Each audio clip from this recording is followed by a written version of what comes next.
ఓం గం గణపతయే నమః.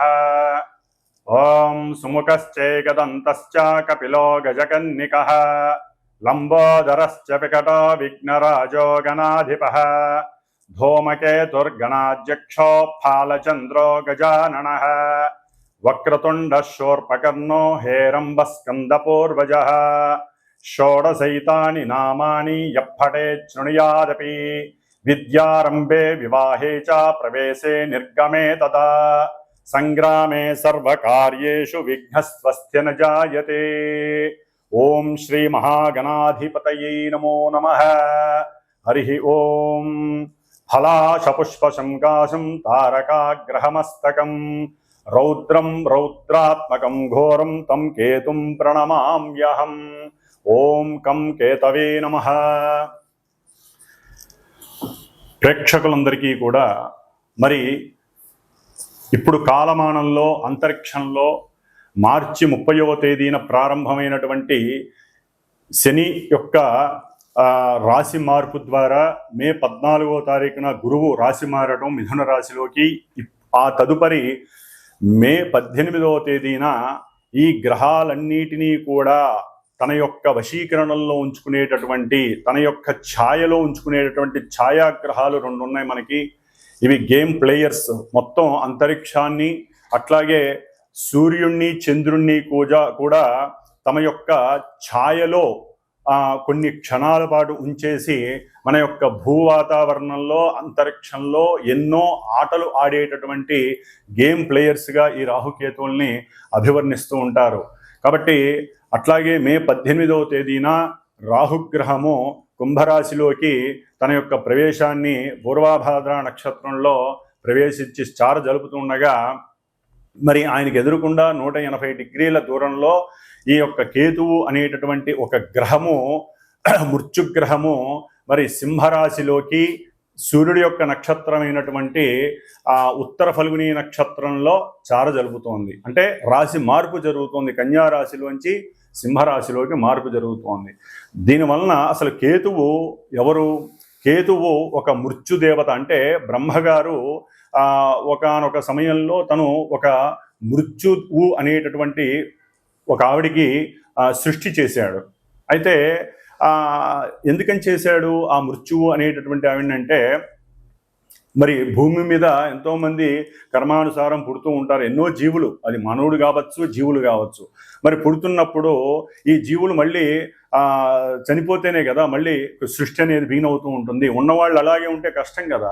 అందుకని అది ఆలోచించి ఆవిడికి జననమిస్తే ఆవిడ ఏడుస్తోంది, ఇదేనా నేను అందరినీ కబలించడానికైనా నాకు జన్మనిచ్చింది అని బాధపడుతుంటే, అప్పుడు ఆవిడ బాధపడుతున్నప్పుడు ఆ కన్నీటిలోంచి ధారల్లోంచి కొంత పొగ వచ్చింది. ఆ పొగలోంచే కేతువు అనేటటువంటి ఒక ధూమ్ర గ్రహం, అంటే ఈ పొగని ధూమ్రము అంటారు. కాబట్టి కేతువు ధూమ్ర గ్రహంగా జన్మించాడు ఆ మృత్యువు అనేటటువంటి ఆ బ్రహ్మచేత సృష్టింపబడినటువంటి కన్యకు.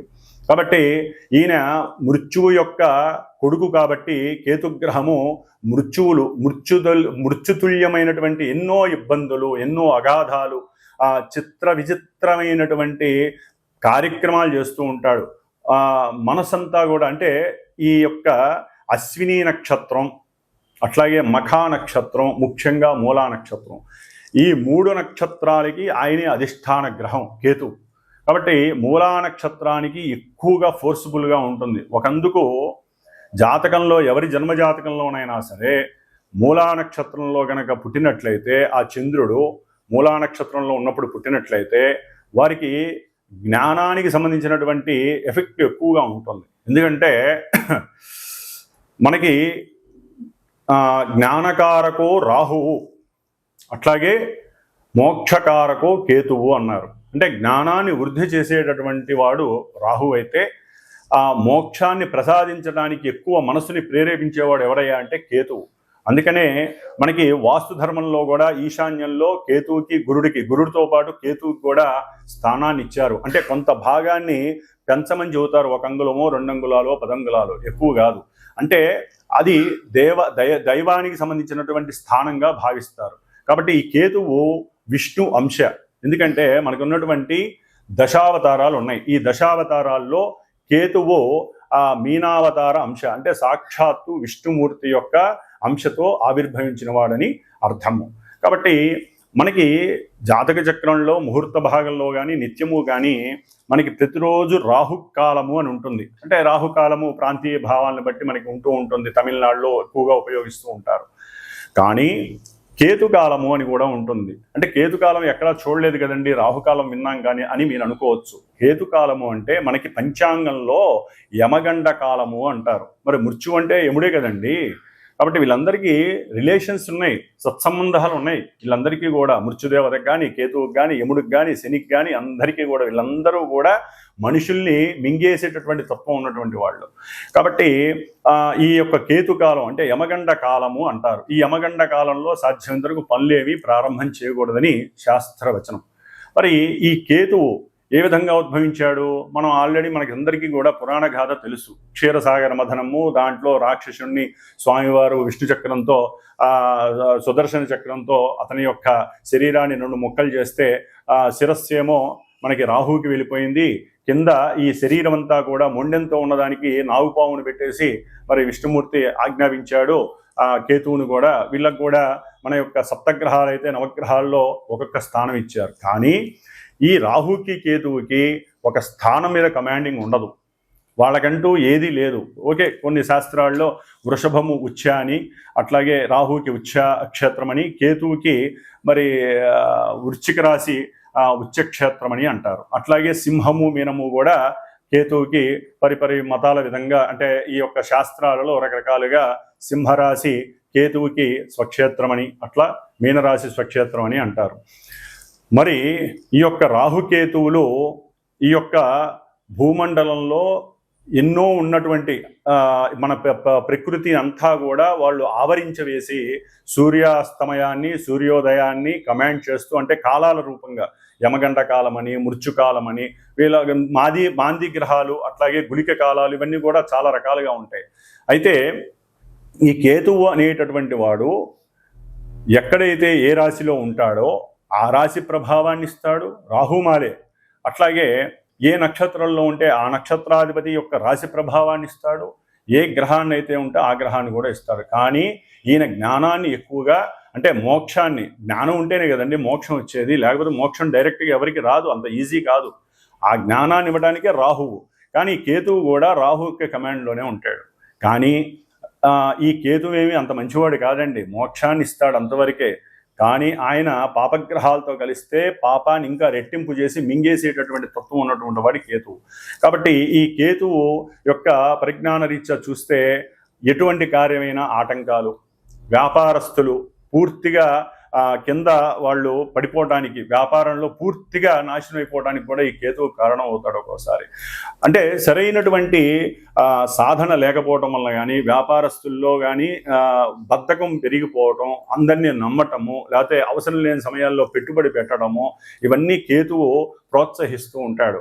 ఆల్రెడీ మొన్నటిదాకా అంటే మే 18 వరకు కూడా ఈ కేతు అనేటటువంటి గ్రహము కన్యారాశిలో ఉండటం ద్వారా మానవుల్లో చాలామందికి ఈ కేతు మహర్దశ కానీ, వారి జాతకరీత్యా కేతు మహర్దశ కానీ, అంతర్దశ కానీ ఇలా జరుగుతున్నప్పుడు, లేకపోతే అశ్విని మఖ మూల నక్షత్రాల్లో జాతకులకు కానివ్వండి, లేకపోతే కొన్ని రాశుల వారికి ఈయన ఉన్నటువంటి స్థానాలు గనక మృత్యుస్థానాలు లేకపోతే దుస్థానాలు అయినట్లయితే ఈయన ఈ యొక్క కన్యారాశికి సంబంధించిన కొన్ని అనారోగ్య స్థితులు కలుగజేసే ఉంటాయి. నర్వస్ మీద బాగా ప్రయోగం జరుగుతుంది.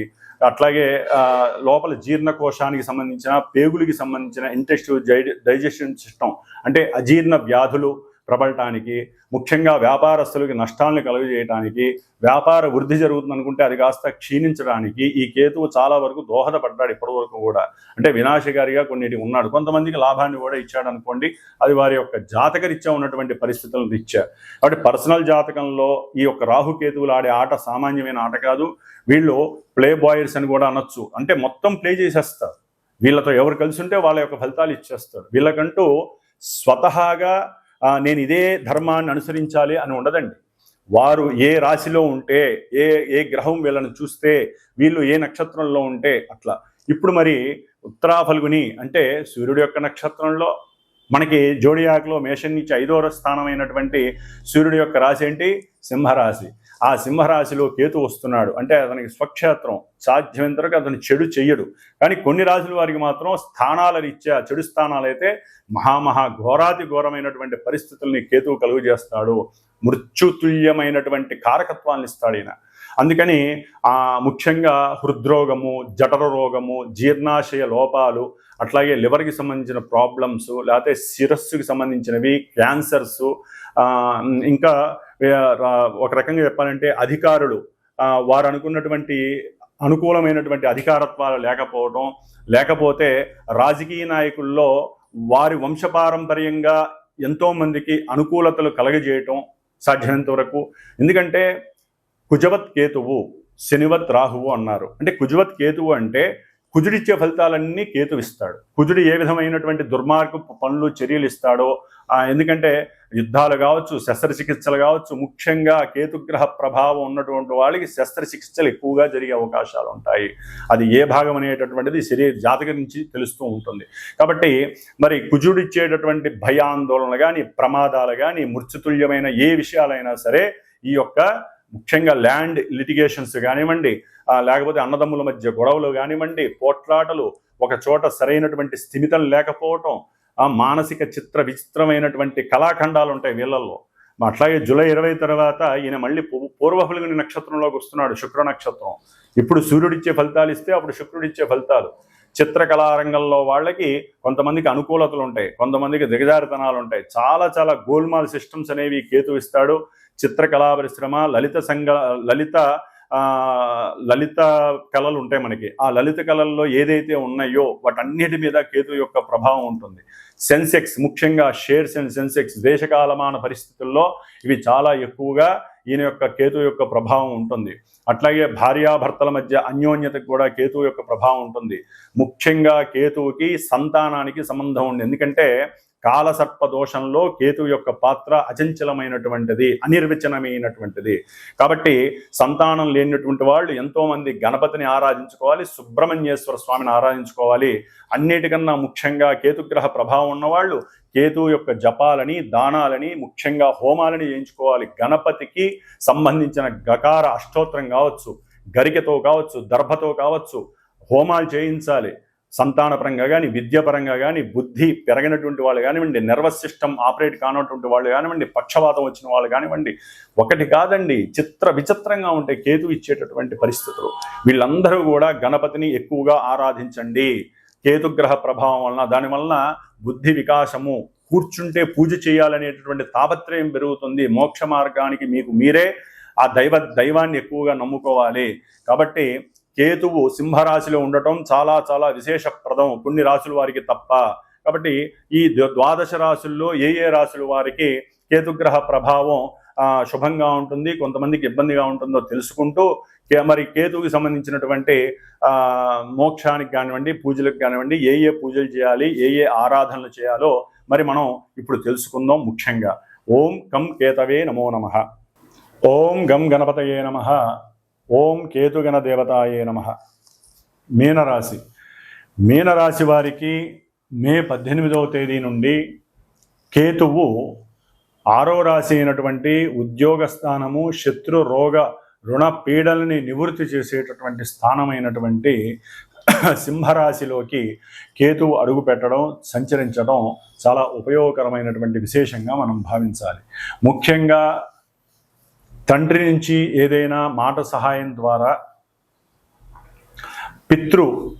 ఆర్థికపరమైనటువంటి సహాయం ద్వారా వీరికి ఉద్యోగంలో ఉన్నతమైనటువంటి అధికారం లభిస్తుంది. లేకపోతే తండ్రి చేసే ఉద్యోగం వీరికి సంక్రమించే అవకాశం కూడా కలుగుతుంది. అట్లాగే వీరు ఉద్యోగ ప్రయత్నాలు సక్సెస్ అవ్వడానికి ఎక్కువ అవకాశాలు ఉంటాయి. కానీ ఆదిత్య హృదయాన్ని నిత్యము పారాయణ చేయాలి, ఒక్కసారైనా చదవాల్సిందే.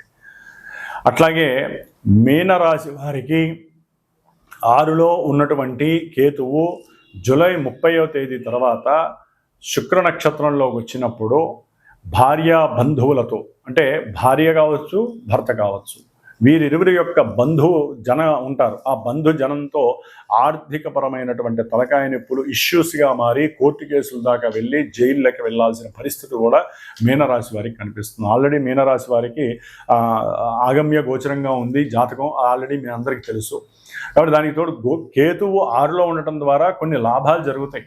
అంటే వీరికి ఏదైనా అగంతక రోగాలున్నా, దీర్ఘకాలిక రోగాల బారిన పడి ఇప్పటివరకు బాధలు పడుతున్నా అవన్నీ కొంచెం రోగ విముక్తి కలగడానికి అవకాశం ఉంటుంది. అట్లాగే తండ్రి యొక్క ఆర్థిక సహాయంతో మీరేదైనా అప్పులు చేసి ఉన్న ఉద్యోగరీత్యా కావచ్చు, లేకపోతే ఏదైనా షేర్స్లో పెట్టి మోసపోయినా వాటిలిచ్చా కొన్ని అప్పులు తీర్చుకునే పరిస్థితి కూడా వీరికి, అంటే రుణ నివృత్తి కూడా జరుగుతుంది. అట్లాగే మీకు ఎవరైతే తండ్రి తరపు బంధువులు కావచ్చు, మేనమావులు కావచ్చు, తండ్రి వయసు ఉన్నటువంటి వాళ్ళు ఎవరైనా సరే వారి ద్వారా కావచ్చు ఇబ్బందులు ఉన్నట్లయితే, అంటే పెద్దనాన్నలు కావచ్చు, బాబాయిలు కావచ్చు, వారితో కాస్త అన్యోన్యమైనటువంటి మాటతనం, అట్లాగే మీ ఆరోగ్య విషయంలో కాస్త ఇన్ఫీరియారిటీ కాంప్లెక్స్ తొలగిపోవటం, ఆరోగ్య విషయంలో కొంత రోగ నిరోధక శక్తి పెరగటం, రోగ విముక్తి కలగటం, శత్రు నివృత్తి, అంటే శత్రువులైనటువంటి వారు మిత్రువులుగా అవడానికి కేతువు, అది కూడా ఇవన్నీ ఎప్పుడు జరుగుతాయి? గణపతి ఆరాధన చేయటం ద్వారా, అట్లాగే కేతువుకి సంబంధించిన స్తోత్రం చదవటం ద్వారా, లేకపోతే ఏదైనా దాన ధర్మాదులు చేయడం ద్వారా, ఇట్లా ఏదైనా మనం ఉపాసనా శక్తిని పెంచుకోవడం ద్వారా మాత్రమే శత్రు రోగ రుణ నివృత్తి జరుగుతుంది. చక్కగా అన్నిటి యందు కూడా జయం కలుగుతుంది. చదువుకునే విద్యార్థులు ఎవరైతే ఉన్నారో, పెద్ద పెద్ద గవర్నమెంట్ ఉద్యోగాలకు సంబంధించింది ఎవరైనా సరే వ్రాత పరీక్షలు కానీ ఇంటర్వ్యూస్లో కానీ విజయం సాధించడానికి కేతువు అనుకూలిస్తాడు. కాబట్టి మీరు ఏదైనా ఇలాంటి పరీక్షలు రాయడానికి వెళ్ళేటప్పుడు చక్కగా గణపతి ఫోటోకి కానీ లేకపోతే పసుపు ముద్దని తయారు చేసి చక్కగా గణపతికి సంబంధించిన అష్టోత్తరాన్ని గరికతో అర్చన చేసి మనసు నిండా కూడా గణపతిని తలుచుకొని మీరు ఎగ్జామ్స్ రాసేటప్పుడు కూడా ఆ గణపతిని మనసులో స్ఫురణ చేసుకుంటట్లేదు కనుక సద్యోస్ఫురణ శక్తి వలన మీకు రాని ఆలోచనలు, మీరు చదవలేనటువంటివి కూడా ఆలోచన రూపకంగా లోకానుభవంలో మీరు సంపాదించుకున్న జ్ఞానం చక్కగా ఆయన ఇస్తాడు. దాని ద్వారా మీరు అఖండమైనటువంటి మంచి ఉద్యోగాలని సాధించే శక్తి ఉంటుంది. ఉద్యోగస్తులకు కూడా అనుకూలమైనటువంటి సమయం అనుకొని మనం అనుకోవచ్చు. అట్లాగే మేనరికాలు వీటి ద్వారా కూడా కాస్త మాటలు ముచ్చట్లు జరిగి వివాహ వ్యవస్థలో కొంత అనుకూలతలు కూడా ఈ యొక్క కేతువు కల్పించడానికి అవకాశం ఉంటాయి. కోర్టు వ్యవహారాలు ఏదైనా ఉన్నట్లయితే కనుక, అంటే గవర్నమెంట్ ప్రభుత్వ రంగపరంగా ఇదివరకు ఏదైనా సమస్యలున్నా, లేకపోతే తండ్రితో ఏదైనా గొడవలు సమస్యలున్నా, పిత్రార్జితం ద్వారా రావాల్సిన ఆస్తిపాస్తుల్లో ఆ యొక్క లీగల్ ఇష్యూస్ అన్నీ కూడా కొంతవరకు గట్టెక్కి మీకు కాస్త విశ్రాంతి దొరికి ప్రశాంతమైనటువంటి ఆలోచన కలుగుతుంది. దానికి రుణ విమోచన స్తోత్రంతో పాటుగా స్వామివారికి సంబంధించినటువంటి గణపతి స్తోత్రం కూడా ఉంటుంది. ఆ యొక్క గణపతి స్తోత్రాన్ని చదువుకోండి. అట్లాగే గణపతికి సంబంధించినటువంటి హోమాలు వాటిల్లో ఏదో ఒకటి మీకు తోచిన ఆవుని ఇచ్చి పార్టిసిపేట్ చేయడం ద్వారా వృద్ధి కలగటానికి అవకాశం ఉంటుంది. మీనరాశి వారికి కేతుగణ అనుగ్రహం చక్కగా కలుగుతోంది. దీన్ని ఉపయోగించుకుంటే మీరు జీవితంలో ఒక స్థాయికి వెళ్ళడానికి అవకాశాలు ఉంటాయి. కాకపోతే కాస్త కలహాలు, ఇబ్బందులు, ఆటంకాలు ఇవన్నీ కలుగుతూ ఉంటాయి. కాబట్టి గణపతి పూజలు ఇలాంటివి చేసుకోవటం చాలా చాలా విశేషమైనటువంటి యోగ్యదాయకం. ఓం గం గణపతయే నమో నమః. ఓం సం సుబ్రహ్మణ్యేశ్వరాయ నమః.